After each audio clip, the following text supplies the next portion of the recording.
এই রফিক, কি খবর, কেমন আছিস? আছি আলহামদুলিল্লাহ, ভালোই আছি। তোরা তো আজকাল পাওয়াই যায় না। সবার সাথে যে যোগাযোগ করব সেই সময়টুকু পাই না। আমার ছোট মেয়ে দিয়া, ওর তো বিয়ে ঠিক করে ফেলছি। ওই আগামী মাসের 12 তারিখে গায়ে হলুদ আর 13 তারিখে বিয়ে। তোর পুরা পরিবারের দাওয়াত। বুঝতেই তো পারিস, মেয়ের বিয়ে খরচাপাতির ব্যাপার। তোর কাছে যে টাকাটা পাই সেটা দিলে খুব উপকার হতো। তুই যে আমার কাছে টাকা পাস এটা কিন্তু আমার মাথায় আছে। বর্তমানে আমার হাতের অবস্থা একদম ভালো নাই। তুই আমাকে কিছুদিন সময় দে, আমি তোর টাকাটা ফেরত দিয়ে দিব। আমার মেয়ের বিয়ে খরচাপাতির একটা ব্যাপার আছে, আর আমি এটাকে একটু ভালোভাবে উঠাই দিতেছি। তুই যেমনি হোক একটু ম্যানেজ করে। টাকাটা ফেরত দেওয়ার একটা অপশন আমার হাতে নাই। দেখ বন্ধু, আমি যখন তোর সাথে পার্টনারশিপের ব্যবসা শুরু করি সবাই আমার নিষেধ করছে, আমি শুনি নাই। আমার নিজের শেষ সমল বাড়িটা বিক্রি করে আমি লোনের টাকা শোধ করছি।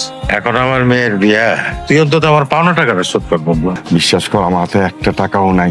সরি বন্ধু। এখন আমি কি করব? এত টাকা কোথায় পাবো? আর টাকা ম্যানেজ না হলে মেয়েকে জিনিসপত্র কিভাবে দিব? না দিতে পারলে মেয়ে মন খারাপ করবে, পরিবারে অশান্তি হবে।